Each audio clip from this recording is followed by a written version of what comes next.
कष्ट होता है हो जन्म में। योगासन वाले सिखाते हैं गर्भासन, तो आदमी को 1 मिनट गर्भासन करवाते हैं ना, पांव के बीच से हाथ डाल के गर्दन में टांग देते, तो कहता अरे मैं छोड़ता हूं गुरुजी, अब जाकर के देखना योगाभ्यास में। लोग कहते हैं क्या बुरा है, खाएं पिए मौज करें, ऊधम मचाएं, मंजे सा आचरण करें। अभी 31 दिसंबर आ रहा हो और 1 जनवरी आने वाली है, और अखबारों में देखो तो क्या लिखा है, 31 दिसंबर को रात्रि में क्या प्रोग्राम होने वाले हैं जगह जगह। देखो क्या दशा हो गई, देख तेरे इंसान की हालत क्या हो गई भगवान, कितना बदल गया इंसान। ये बार बार पुनरपि जननम पुनरपि मरणम के फंदे में डालने वाले बीभत्स दृश्य देख करके मनुष्य मानव जीवन को नष्ट करता। ध्यान दें, जन्म फिर होगा तो अवश्य कष्ट होगा, सुख का संसार नहीं है ये। इसी ज्ञान से इस जन्म में मनुष्य आगे बढ़ता है। जन्म दुख है, और आगे कहते हैं बाल्यावस्था भी दुख है। श्रीमद् भागवत में मां देवहूति से भगवान कपिल ने बहुत स्पष्ट रूप से कहा है कि बच्चा होता है बेचारा करवट भी नहीं बदल सकता। ये जमाने में आदमी सोचता है मैं किसको क्या समझूं, अरे कहां गाफिल हो रहा है, करवट नहीं बदल सकता। इंदौर में एक बार हमने सुना, पढ़ा अखबार में कि एक बालक रोता रोता बेचारा बीमार हो गया, रोने लगा, उसके पेट में से पानी निकाल रहे हैं, रीढ़ की हड्डी में से पानी निकाल रहे हैं, लेबोरेटरी में भेज रहे हैं। 10 दिन तक बेचारा रोता रहा, और 11वें दिन एक चाइल्ड स्पेशलिस्ट ने उसके कान में से मरा हुआ कीड़ा निकाला। दर्द कान में है, लोग पेट फोड़ रहे हैं उसका। क्या सुख है बताओ यहां। जिस बचपन के अंदर भी 2 वर्ष तक कोई सुख नहीं, फिर पढ़ाई का इसका चिंता फिकर। जवानी और भयंकर दुख का कारण है, जिसमें आदमी सदाचार मार्ग को छोड़कर के विपरीत करने लग जाता है। बाप की माने नहीं, मां की माने नहीं, गुरुजनों का अपमान कर दे, सीधा चले नहीं। और बीमारी जिसको देख करके रेंगटे खड़े होते हैं। ये संसार अगर सुखमय समझते हो तो जाकर के दवा खाने को देख ही आओ, समझ में आ जाएगा नहीं है। और फिर बुढ़ापा जिसमें आदमी बैठा रहता है, पानी का लोटा पास में पड़ा है, पर सोचता है कोई आकर के पिला दे, उठने की भी क्षमता नहीं है। तो बताओ इसमें क्या अच्छा है। अतः महर्षि के शिष्य कुश और लव कहते हैं, जन्म व्याधि जरा विपत्ति मरण अत्यंत सोपद्रवम संसारम स विहाय गच्छति पुमान विष्णु पदम शाश्वतम। हमारी इस रामायण को सुनने वाला व्यक्ति उन भरताग्रज, लक्ष्मणाग्रज, सीतापति, शत्रुघ्न के स्नेही भगवान राम के अंदर मन लगा करके इस संसार में फिर पैदा नहीं होगा। वह आनंद का अनुभव करेगा, वह भगवान की सारूप्य सालों की मुक्ति प्राप्त करेगा। और सज्जनों, भाग्य से हमारे कोई प्रबल पुण्य से उस ग्रंथ को हम आज 7वें दिन सुन रहे हैं, जिससे जीवन चरित्र सुधरता है। और जीवन चरित्र सुधर करके भगवान का पतित पावन नाम जिह्वा के ऊपर विराजता है, जिससे हमारा परलोक और ये लोग सब सुधर जाते हैं। श्री राम जय जय राम, बोलो हम श्री राम जय जय राम, हम सीता राम जय सीता राम, हम सीता राम जय सीता राम। और ये राजा रामचंद्र भगवान की अत्यंत स्नेह से, जिनका हृदय मक्खन से भी कोमल है, ऐसे परम सुहृदय परम प्रेम पात्र भरत को भगवान राम ने विदा कर दिया। भरत संसार के सामने अपने भाव प्रकट कर चुके थे। और सज्जनों, जब ही प्रेम है, जब बड़ा भाई भी नहीं लेना चाहे किसी वस्तु को और छोटा भाई भी उसको छूना नहीं चाहे, तब राम राज्य होता है। एक तरफ भी न्यूनता होने के बाद राम राज्य की साकार कल्पना करना कठिन है, हो नहीं सकती। महर्षि वाल्मीकि अपने दिव्य दृष्टि से देख रहे हैं सब दृश्य और हाथ उठाकर कहते हैं कि अयोध्या में सब अच्छे हैं। बोलिए राजा रामचंद्र भगवान की। यहां का किसी का भी हृदय क्रोध से कलुषित नहीं है। भरद्वाज मुनि को भगवान भरत कहते हैं कि मैंने पा लिया, राम चरणारविंद की कृपा पाली। प्रभु, आप मुझसे पूछ रहे हैं कि क्या तुम्हारा कार्य, तुम्हारी बात राम ने मानी नहीं? क्या नहीं मानी तो क्या? कैसी सुंदर बात कहते हैं, कैसा अपने हृदय के अंदर सद्भाव उत्पन्न कराते हैं कि माना करता है सेवक, राजा लोग थोड़े मानते हैं। वो अयोध्या के राजा हैं, किसी की बात माने या न माने, मैं दास उनकी बात मान के आया हूं और उनके चरणारविंद की पादुकाओं को स्थापित करके वहां भजन करूंगा। वो राजाधिराज है, 14 वर्ष बाद पधारेंगे। मान जाते तो बोले राजाधिराज कैसे रहते? वास्तव में वो नरेश हैं, चक्रवर्ती हैं। भरद्वाज मुनि कहते हैं, भरत, तुम्हारे अंदर अंदर उनके न आने का दुख का समुद्र भी लहरा रहा है, किंतु भाई की राजसत्ता की गरिमा बढ़ाते हुए आप आयुष्मान होगे और आपके 14 वर्ष निर्विघ्न होंगे। अयोध्या में आए पूर्ववासियों से कहा कि राम की प्रजा दुखी नहीं रहना चाहिए, अपने अपने घरों में जाओ। और सरयू जहां बह रही है, अयोध्या से आज भी वह क्षेत्र 14 मील दूर है। अवध विश्वविद्यालय के आगे नंदीग्राम आज भी बना है, जहां भरत ने एक कुटिया बनाई, भगवान की चरण पादुकाओं की स्थापना करी, छत्र चंवर वहां रखे, सरयू में स्नान करते और भगवान राम सीता का ध्यान करके मग्न हो गए। एक एक दिन को तपस्या के माध्यम से परिपूर्ण करने लगे। एक दिन मां कैकेयी ने आके पूछा कि बेटा मैं क्या करूं? बोले मैं बताऊं तुम्हें क्या करे? जिस राम को तुमने मां वन भेजकर इस अयोध्या के राजप्रासाद और अट्टालिकाओं को देख करके इनको प्राप्त करने की इच्छा करी, तुम्हें ये निर्जीव वस्तुएं अच्छी लगी,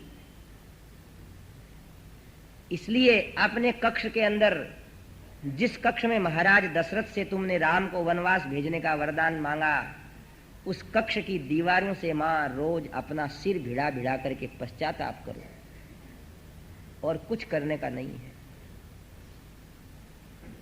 अनधिकृत शास्त्र रहित काम करके मां जिस लोभ को तुमको इस प्रकार की बुद्धि दी, वहां बैठी बैठी तुम भगवान राम का चिंतन कर, वो दया परायण कभी तुम्हारे को क्षमा कर दें, या तुम्हारी इस नासमझी को वो मान ही नहीं रहे, फिर भी समाज के सामने ऐसे प्रस्तुत करें कि तेरा भी जीवन सुधर जाए और मेरा भी सुधर जाए।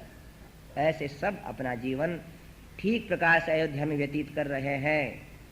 कथा शुरू होती है अब आगे भगवान श्री राम के चरित्र की। श्री राम जय राम जय जय राम, हम श्री राम जय राम जय जय राम,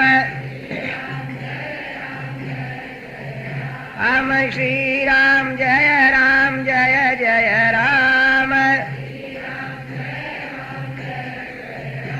हम श्री राम जय राम जय जय राम।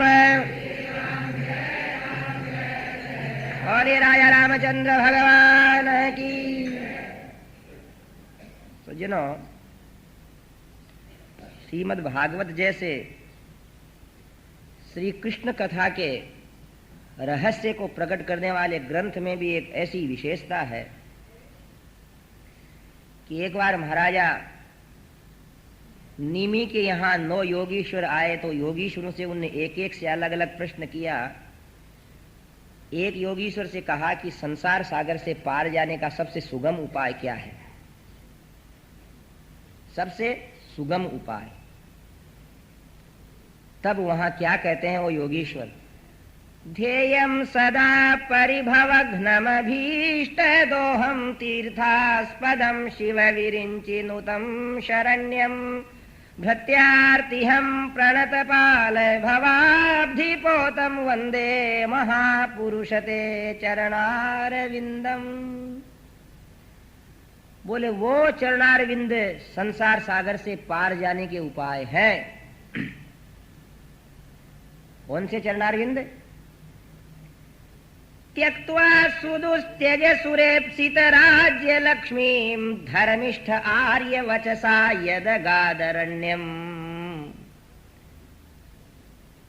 जो सुसमृद्ध राज्य को छोड़ करके पिताजी की आज्ञा से वन की ओर बढ़ रहे हैं। देखो हमारे रामायण में क्या लिखा है। देखो सज्जनों, आप लोग जितने भी हैं ना, वो किसी न किसी गुरुजी के शिष्य हैं और भारतीय हैं, राम भक्त हैं। आपको मालूम है हम लोग क्या भक्ति करते हैं? श्री रामचंद्र चरणौ मनसा स्मरामि वचसा गृणामि शिरसा नमामि और शरणम प्रपद्ये। तो भगवान के चरण जब अयोध्या में रहते हैं तब तो थोड़े लोग ही देख पाते हैं।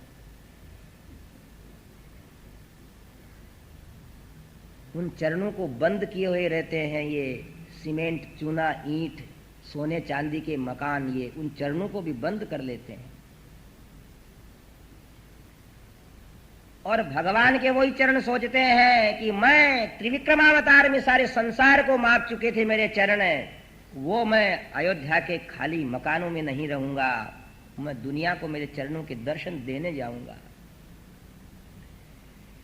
इसलिए कहा है ऋषियों ने कि जो द्वय मंत्र है श्रीमन नारायण चरणौ शरणम प्रपद्ये, वही रामायण का अर्थ है कि माँ की बुद्धि ऐसी हुई और वनवास दे दिया और लोगों से कह रहे हैं कि आओ मेरे चरणों में तुम। अब मैं बाहर घूम रहा हूं। महाराज निमि से जनक वो योगीश्वर कहते हैं कि संसार सागर से पार जाना है तो वो वन में प्रस्थान करने वाले राम जी के चरणों में ध्यान कर लो। अपार संसार समुद्र मध्ये सम्मज्जतो मे शरणं किमस्ति गुरो कृपालो कृपयावतैदद् विश्वेश पादाम्बुज दीर्घ नौका।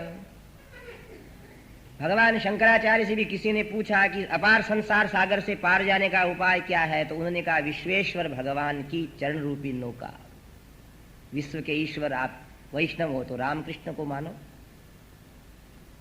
कोई भगवान शिव को माने, किंतु शंकराचार्य ने ऐसा पद रखा विश्वेश्वर। और शंकराचार्य सज्जनों परम वैष्णव हैं। आज भी जितने भी जगत गुरु शंकराचार्य हैं अपने हस्ताक्षर करते हैं तो उसके ऊपर लिखते हैं नारायण स्मृति ही अमुक शंकराचार्य है, कि दिन रात नारायण का भजन करने वाला ये पुरी के शंकराचार्य, द्वारिका के ऐसे।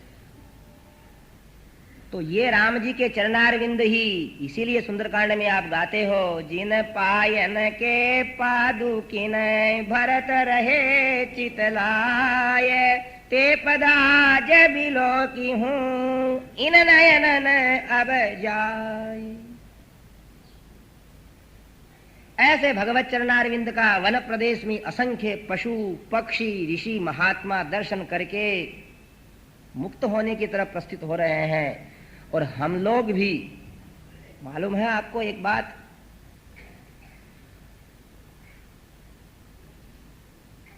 कि जैसे हमारे सोने चांदी हीरे मोती इनको आदमी बहुत सुरक्षित रखता है, ऐसे ही ग्रंथों के अंदर से कुछ रत्न हैं, कुछ बने हुए सुंदर हार हैं, भगवान के चरणारविंद की स्तुति के चौपाइयां हैं, वो अपने शरीर के ऊपर से कभी भी दूर नहीं होवे। भरत जब गंगा जी के पास गए थे ना, भरत ने गंगा जी की भी पूजा की, गंगा जी प्रसन्न हो जाती है भरत के ऊपर और कहती है कि हे इक्ष्वाकु वंश के कुलीन राजकुमार, तुम क्या मांगते हो? धर्म न अर्थ न काम रुचि, गति न चहु निर्वाण, जन्म जन्म रति राम पद, यह वरदान न आनी। राम क्या कहते हैं? जन्म जन्म रति राम पद। सीताराम चरण रति मोरे, अनुदिन बढ़हु अनुग्रह तोरे। यह मांगने की वस्तु है। इसलिए संसार सागर से पार जाना है तो हम लोग भी इन चौपाइयों को, जिनमें भगवत चरणारविंद का ध्यान है, मनन है, इन्हीं को खूब गाना चाहिए। जिन चरणन ते सुर सरि निकसी, शंकर जटा समाई, भजो रे मन राम चरण सुखदाई। यह जीवन की अमोल वस्तुएं मानना। अब तो भगवान सोचते हैं कि चित्रकूट में तो भरत की स्मृति आने से मुझे बड़ा रहना कष्टदायी लग रहा है, कल को भरत फिर आ जाएगा तो क्या करूंगा। एवं तु विलपन्दिनो भरतस्य महायशाः, नंदीग्रामे करोद् राज्यं दुःखितो मंत्रिभिः सह। जटावल्कलधारी भरतवा नंदीग्राम में मंत्रियों के साथ विराजमान है। इधर भगवान चित्रकूट छोड़ने की इच्छा करते हैं। वहां के कुलपति से प्रार्थना की कि हम जा रहे हैं। ऋषि महात्माओं तो चेष्टा में थे कि आप आगे पधारें। आगे गए तो चित्रकूट के थोड़े से ही आगे अनसूया का आश्रम आ गया। असूया न करोति सा अनसूया। अनसूया नाम का अर्थ क्या है? कि जो किसी की ईर्ष्या नहीं करे, सब अच्छे हैं। गुणेषु दोषारोप है असूया। असूया किसको कहते हैं? गुण के ऊपर जो कोई दोष का आरोप करे उसको असूया कहते हैं। बावड़ नगर में भाई भगवान रामायण का आयोजन हो रहा है बाबा, निकम्मे आदमी है, कर रहे हैं, क्या है? इसको कहते हैं किसी चीज का अपलाप करना। फलाना आदमी दान धर्म कर रहा तो क्या कर रहा है? क्या नवाई कर रहा है? बाप दादे बहुत छोड़ के गए हैं। कोई कह दीजिए आज तो रसोई बहुत अच्छी बनी। अच्छी क्या बनी? घिया एक सेर लग गया तब बनी है। घी सुधारे साग को और नाव बहू को होए। फलाना आदमी बोले भजन अच्छा करता, नहीं करेगा तो काय को साधु बना है। ऐसी आदत हो जाना कि किसी के अंदर मीन में एक निकाल ही देना। और ये आदमी का ऐसा स्वाभाविक दोष है, स्त्रियों का क्या पुरुषों का क्या, कि उसको छोड़ते नहीं है। अनसूया जी ऐसी स्त्री थी, पतिव्रताओं में अग्रगण्या, और किसी का कभी भी उपहास नहीं करती। सर्वे भवन्तु सुखिनः की साक्षात मूर्ति थी। उनके आश्रम के अंदर जब भगवान राम और सीता लक्ष्मण जाने लगे तब भगवान राम ने कहा, देवी सीते, उस भगवती का आश्रम आ रहा है जिसको चराचर प्रणाम करता है। अनुसूया के चरित्र के विषय में अन्य ग्रंथों में आता है कि एक दिन नारद जी ने क्या किया कि मंदाकिनी नदी चित्रकूट के अंदर जो बहती है, वो कहते हैं अनुसूया के तप से ही वहां निश्रित हुई। बहुत वर्षों तक पानी नहीं बरसा तो अनुसूया ने भगवान का ध्यान किया, और इतना ध्यान किया कि नदी बह निकली भगवान की कृपा से। आज भी अनुसूया आश्रम है चित्रकूट के पास, बहुत सुंदर है। चित्रकूट का सौंदर्य आज भी विधाता ने बना रखा है, ये विशेषता है। नहीं तो कहीं कहीं ऐसी अव्यवस्थाएं हो जाती हैं कि अपन को सुंदरता दिखती नहीं है, पर वहां आज भी परिलक्षित हो रही है। तो हुआ क्या कि देवर्षि नारद एक दिन वहां पधार गए। जाकर के प्रातःकाल देखा कि भगवान अत्रि नाम है, तुलसी पुष्प से भगवान की पूजा कर रहे हैं। देखो, वैष्णवता और साक्षात भक्ति यही होती है कि जिसमें कुछ क्रिया होवे। अपन खड़े खड़े बोले कि सेवंतिका वकुल चंपक पाटलाब्जयी पुन्नाग जाति करवीर रसाल पुष्पैहि बिल्व प्रवाल तुलसी दल मंजरी भी त्वाम पूजयामि सततम त्वाम पूजयामि जगदीश्वर में प्रसिद्ध। और चढ़ा में एक फूल ही नहीं तो बताओ कैसी भक्ति है हमारी। मन के लड्डू खाने से भूख मिटती है क्या? ऐसे पूजा का अर्थ है जिसमें प्रत्यक्ष होवे कुछ न कुछ। वहां केवल बात नहीं है, बात के साथ साथ क्रिया भी है। ऐसे वृद्ध अत्रि भगवान की सहस्त्र नाम से पूजा कर रहे हैं, धीरे धीरे शांति से उनका उच्चारण करते हुए, मुग्ध होते हुए। ओम विश्वस्मयी नमः।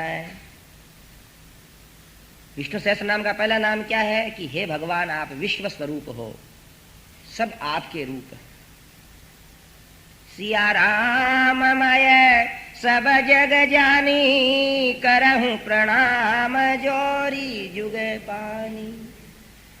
ओम शंख भ्रते नमः, चक्र भ्रते नमः, चक्रिणे नमः, गदिने नमः, सर्व प्रहरणायुधाय नमः, भक्तवत्सलाय नमः, माधवाय नमः, जितक्रोधाय नमः, विष्णवे नमः।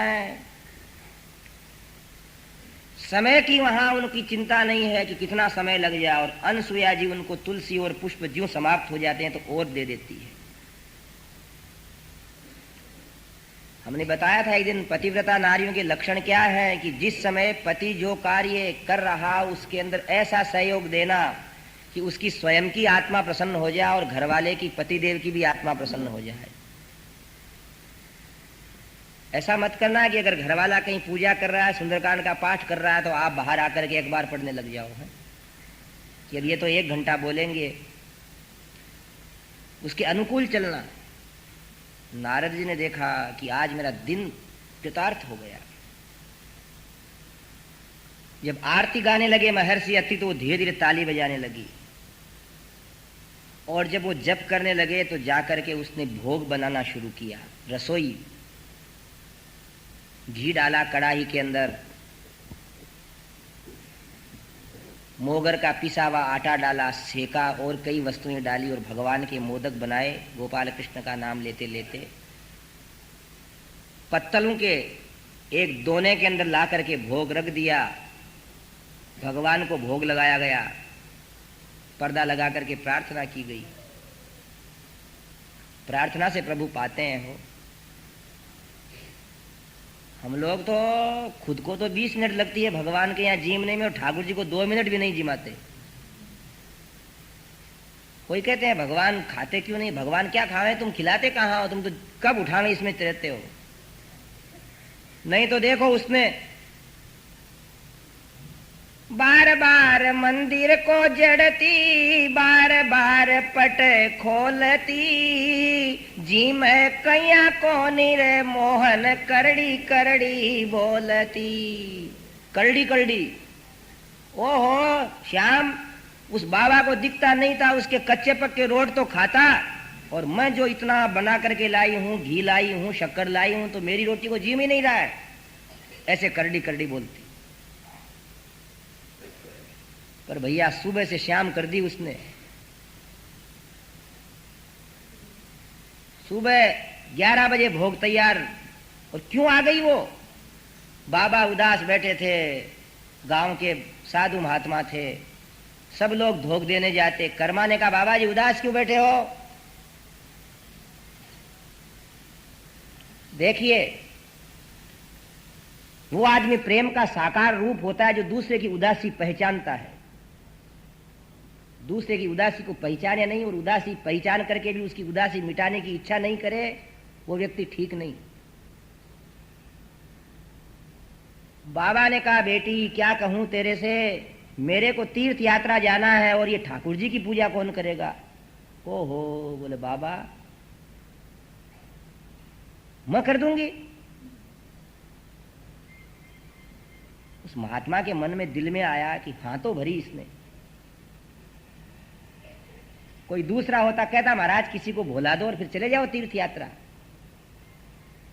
रास्ता बताने वाले बहुत हैं। बैठ गई, बोले बाबा अच्छा ये बताओ कि क्या क्या करना। बोले बेटी स्नान करा देना और खिचड़ा और रोटी और बना करके उनको रोज जिमा देना, फिर तू जिम लेना। बोले इनके जिमने के बाद मैं जिम लूं क्या? बोले हो। उसको मालूम नहीं थी पूजा कैसे होती है रोज।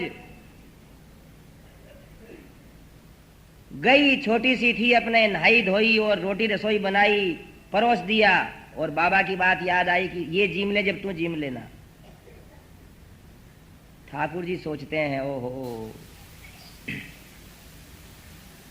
मारो बाबो भोला ये गयो पूजा की, गांव गयो दूजा मैं बेटी जाट की, करमा मारो नाम जो धनु मारो गांव की बेटी जाट की। बैठ गई वहां। जिमो जी काई आट की। जिमो भगवान क्यों क्रोध कर रहे हो, क्या आंट है? प्रभु आज थन खींचड़ो जिमाऊ, पानी मिठोड़ा कुआ पोल्याऊ। प्रभु आज थन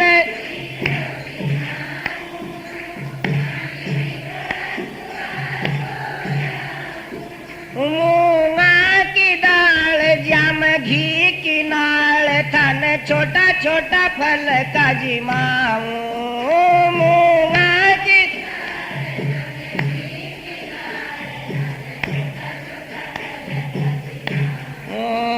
थन भाव जियाई खाली, जो शर्म मत की, जो कमी तो काई बात की, कर्मा मारो नाव।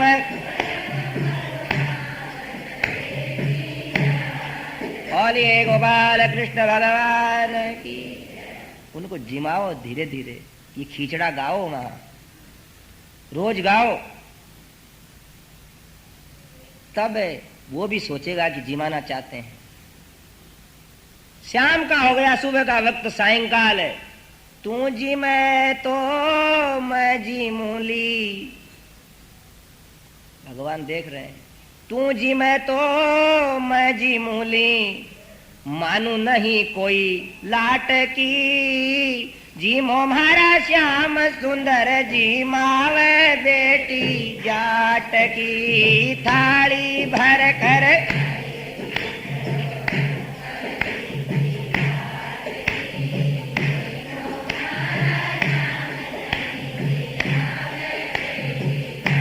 और ये गोपाल कृष्ण भगवान की।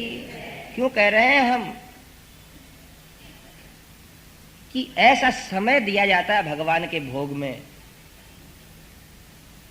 नई नाम तो तुलसी छोड़ना ही अच्छा है, पर अगर भगवान की प्रीति उत्पन्न करना चाहते हो तो लिखा है पूजा दिशु अनुराग है इति पाराशर्य है। भगवान मिलने का उपाय क्या है कि पूजा में अनुराग बढ़ जावे। स्नान कराते समय अनुराग।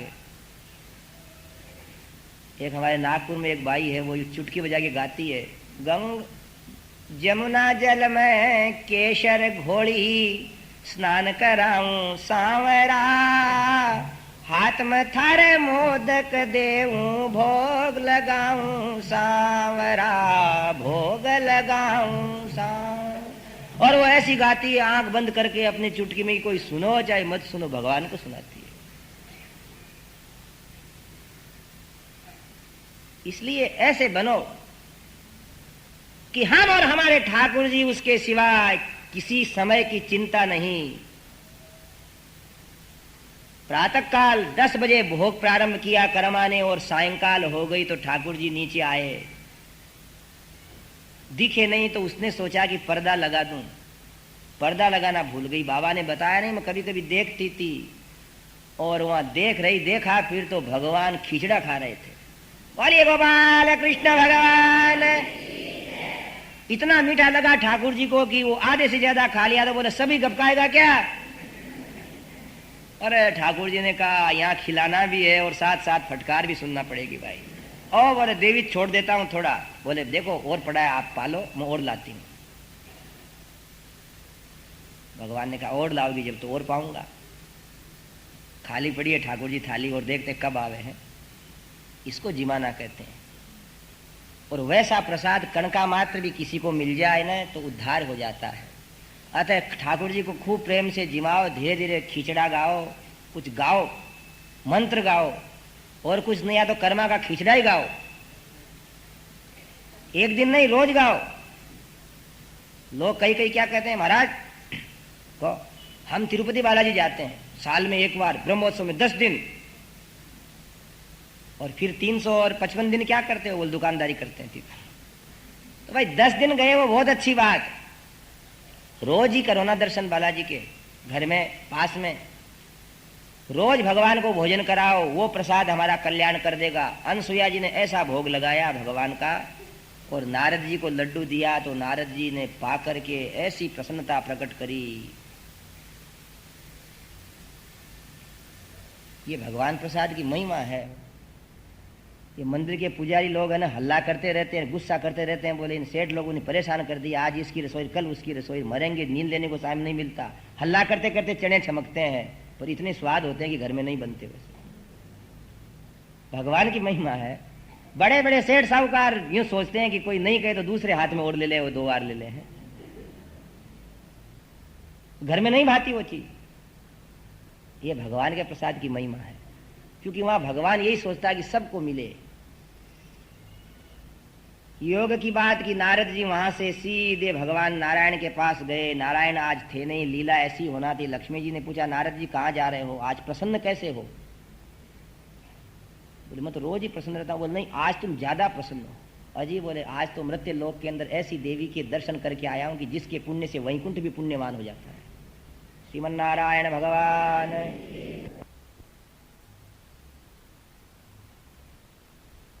लक्ष्मी जी ने कहा कि वैकुंठ भी उससे पुण्य होता है। बोले वाह, आपका ही ठेका है क्या? इतना कह करके चले गए हो। और लक्ष्मी जी ने मन मन में क्या सोचा कि उस अनसुईया को अगर मैं नहीं अपने पातिव्रत्य व्रत से च्युत कर दूं तो मेरा नाम लक्ष्मी जी नहीं। और लक्ष्मी जी क्रुद्ध हो गई। भगवान नारायण थोड़ी देर बाद आए। वहां आए तो रोज लक्ष्मी जी द्वार के ऊपर खड़ी रहती थी, और आज द्वार बंद कर दिया, कड़ी लगा दी अंदर से।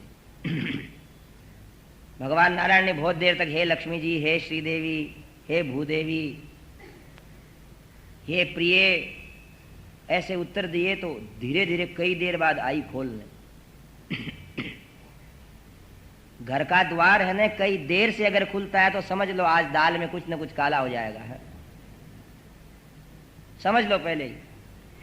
और रोज तो खुला द्वार रहता था, आरती उतारती भगवान की। और आज क्या हुआ कि भगवान ने द्वार खुलने के बाद देखा तो लक्ष्मी जी का मुख नहीं दिखा, जाती हुई की पीठ के ऊपर लहराती हुई उनकी वेणी चोटी दिखी, मुख नहीं दिखा। और जाकर के दूसरे कामकाज में लक्ष्मी जी व्यस्त हो गई। भगवान ने कहा आओ इधर, आई नहीं, बात ही नहीं करे। घर वाले पे अगर क्रोध व्यक्त करना होता है नारियों को, तो कभी बर्तन मांजेगी, कभी कपड़े समेटेंगी, कभी कुछ और हा हल्ला करेंगी, उनकी बात नहीं सुनेंगी। हो अगर ऐसा हो तो समझ जाना कि इनकी कुछ बड़ाई करो, इनको कुछ मनाओ। भगवान पास में जाकर के कहते हैं जय हो आपकी, आज तो बहुत सुंदर लग रहे हो। यूं कहते कहते 10-20 बातें कही थी। अजी बोले क्या सुंदर लग रहे हैं, बहुत दिन हो गए आपके पांव दबाते दबाते, आप है ना हमारी बात कभी नहीं मानते हो। यूं भगवान उनका हाथ पकड़ करके लेकर के आए। बोले कुछ कहो तो माने ना, अब खाली आप तो मुंह बनाए बैठी हो, कुछ बोलती भी नहीं हो, कुछ कहती भी नहीं हो, क्या करें हम? बोले देखो बात यह है कि अगर आपको लक्ष्मीपति रहना है तो अनसुईया कौन है, उनको अपने व्रत से च्युत कर दो। भगवान ने कहा ऐसी लीला होना कि जाता हूं अभी। अब भगवान अपने पत्नी के कहने से नाचने लग गए तो फिर आपकी क्या हाल होगी बताओ। शंकर जी के यहाँ गए नारद जी, और भगवती अन्नपूर्णा भोजन करा रही थी। भोजन कराने के लिए लड्डू दिया तो लड्डू पाया, और अरे अरे राम राम राम राम, क्या हो गया? बोले पहले एक ऐसा लड्डू खाया था, उससे मुख मीठा हो रखा था, तो मुंह बिगड़ गया। बोले मेरा अन्नपूर्णा को गुस्सा आया, बोले मेरे तो एक दाने के लिए लोग तरस दे और तेरा मुंह बिगड़ गया। अजी बोले मैं आज अनुसुईया जी के पातिव्रत्य धर्म से युक्त उस लड्डू को खा करके आया हूं। वहां से चले गए नारद जी, इधर भगवती अन्नपूर्णा को क्रोध आ गया। अब डमरू वाले बाबा आए और आकर के बैठ तो गए और उनने सोचा कि अब ठंडाई आने वाली है। और ये ठंडाई का मामला ऐसा है, एक आदमी था, उसको एक गुरुजी ने बुलाया रोज, और रोज भांग पिलावे और वो रोज आ जाए। यूं करते करते पूरा ठंडाई का भक्त हो गया। तो एक दिन गुरुजी ने खोला नहीं द्वार, खटखटाया, बोले कौन है रे? बोले जीवो, जीवा नाम था उसका लड़के का। बोले बेटा घर ही घोटो और पीवो। अब हमसे नहीं घुटेगी। अब शंकर जी सोचते हैं कि भांग ठंडाई आवे। पार्वती जी, उमा, क्या देर है? इतने में भगवती आकर के कहती कि मेरे हाथ थक गए, रोज 2-2 सेर भांग बांटते, तुम्हारी बांट लो खुद ही। गोपाल कृष्ण भगवान की। अब शंकर जी ने सोचा खुद बांट लो है। ये ठंडाई है, ये सब बटी बटाई अच्छी लगती है, खुद बांटना तो आफत मोल लेना है। किसी कवि ने कहा है कि चंदन है जो दवाई है सिर ठीक होने की। सर दर्द में अवश्य चंदन एक अक्सीर है, पर चंदन का घिसना भी तो सर दर्द है। अब भगवान शंकर ने कहा देवी क्या बात है, तुम्हारा कहना नहीं माना तो आज से कहना मान लूंगा, तुम ठंडाई तो पिलाओ। बोले ठंडाई जब भी मिलेगी जब आप ठंडाई पी करके अनुसुईया के व्रत को भंग करने जाओगे। बोले फिर जाऊंगा, नहीं तो क्या करूंगा। उधर से नारायण प्रस्थान कर गए, इधर से शंकर प्रस्थान कर गए। उधर ब्रह्म लोक के अंदर जाकर ब्रह्माणी तो नारद जी की माँ थी, उनको भी ऐसा सिखाया कि बुढ़े बाबा ब्रह्मा जी भी आए। तीनों एक चौराहे पे मिले, एक दूसरे से पूछा कहाँ जा रहे हो? श्री राम जय जय राम, मैं श्री राम जय जय राम। बोले रामचंद्र भगवान की। आगे आओ, श्री राम जय राम।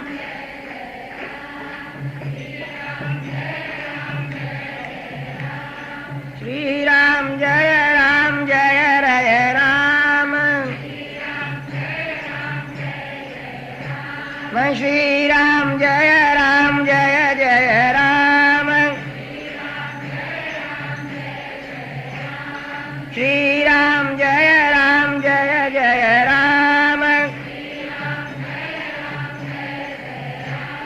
श्री राम जय जय राम। श्री राम जय जय राम। बोले रामचंद्र भगवान की। ऐसी देवियों के चरित्र हैं जिनसे आज भी भारतीय नारियों का गौरव सुनने से ही बढ़ जाता है।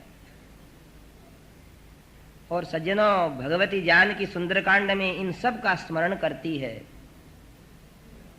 सैकड़ों सतियों के नाम जानकी के कंठस्थ हैं। आदर्श होना चाहिए कोई।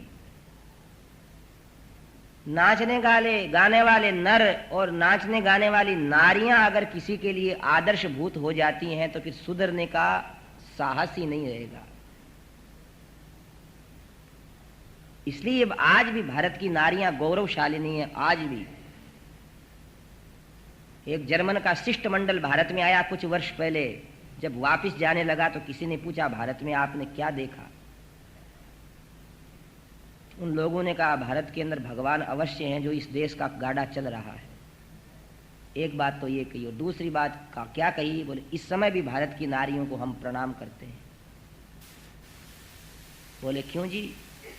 कि आज भी घरवाले का चांटा खाती हैं, थप्पड़ खाती हैं, गालियां सुनती हैं, फटकार दुत्कार सुनती हैं, फिर भी इतना कह करके सुन लेते हैं कि हमारे स्वामी हैं, हम इनकी दासी हैं। तो उनसे पूछा क्या? तो उन लोगों ने कहा कि हम गलियों में घूमे, शहरों में घूमे, गरीबों की बस्तियों में गए कि एक आदमी शराब पी के आ रहा है, पड़ा है घर में, कमाता नहीं और उसकी पत्नी पत्थर फोड़ करके शाम को 15 रुपए लेकर के आई तो आते से उसके चाटा मारता है कि आज इतनी देर से क्यों आई। चाटे से बचते हुए उसने झट से रोटी बनाई, उनको रोटी खिलाई, गिलास भर के दिया। तो एक चाटा और मारा कि आज नमकीन नहीं लाई बाजार से, तो दौड़ी दौड़ी गई और 8 आने की नमकीन ला करके घर वाले को नमकीन भी दे दी। बोले हम इन नारियों के आज भी हाथ जोड़ते हैं। आज भारत की नारी का गौरव है, और ये गौरव इसलिए है कि इन सती नारियों के चरित्र सुनने से है, जब बुद्धि शुद्ध होती है और चलता रहता है।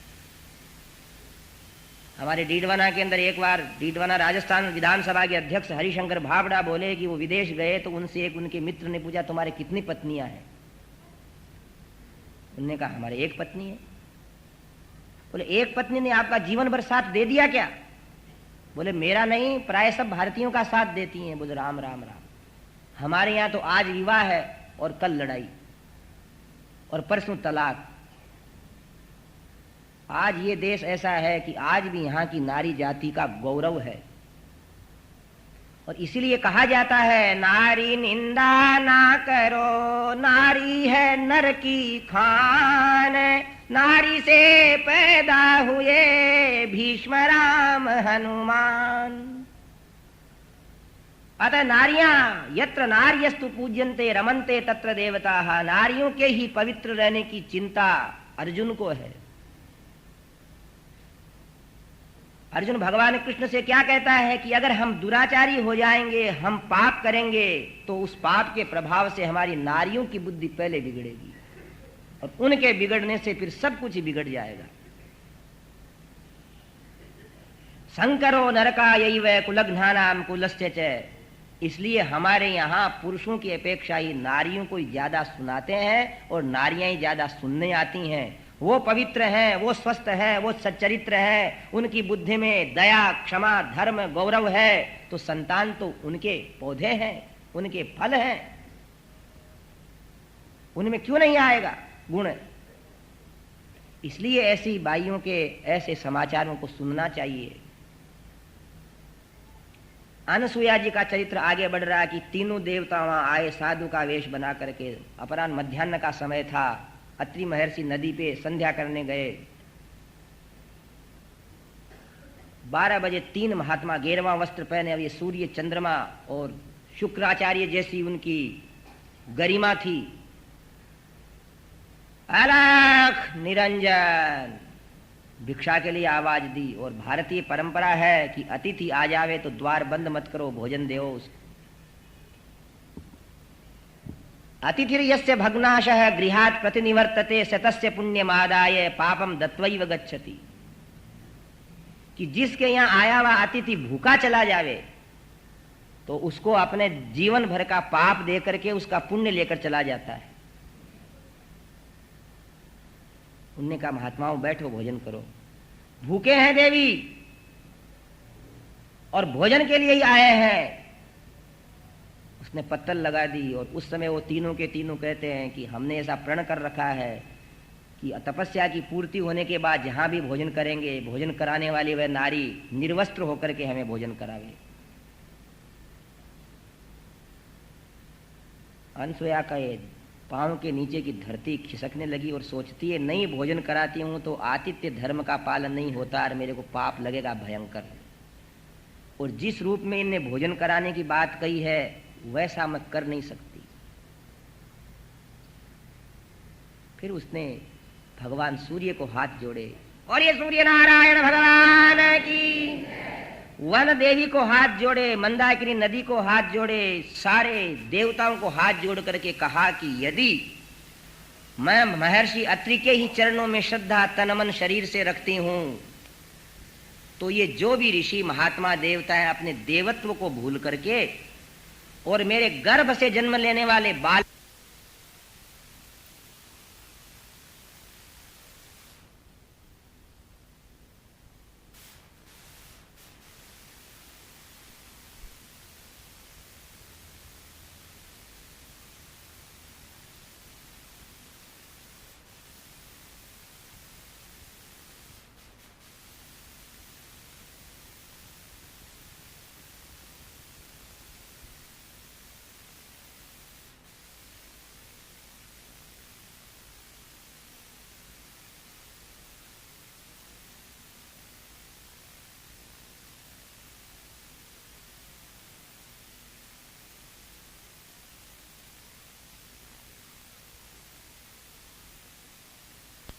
जोड़े। और ये सूर्य नारायण भगवान की वन देवी को हाथ जोड़े, मंदाकिनी नदी को हाथ जोड़े, सारे देवताओं को हाथ जोड़ करके कहा कि यदि मैं महर्षि अत्रि के ही चरणों में श्रद्धा तन मन शरीर से रखती हूं तो ये जो भी ऋषि महात्मा देवता है अपने देवत्व को भूल करके और मेरे गर्भ से जन्म लेने वाले बाल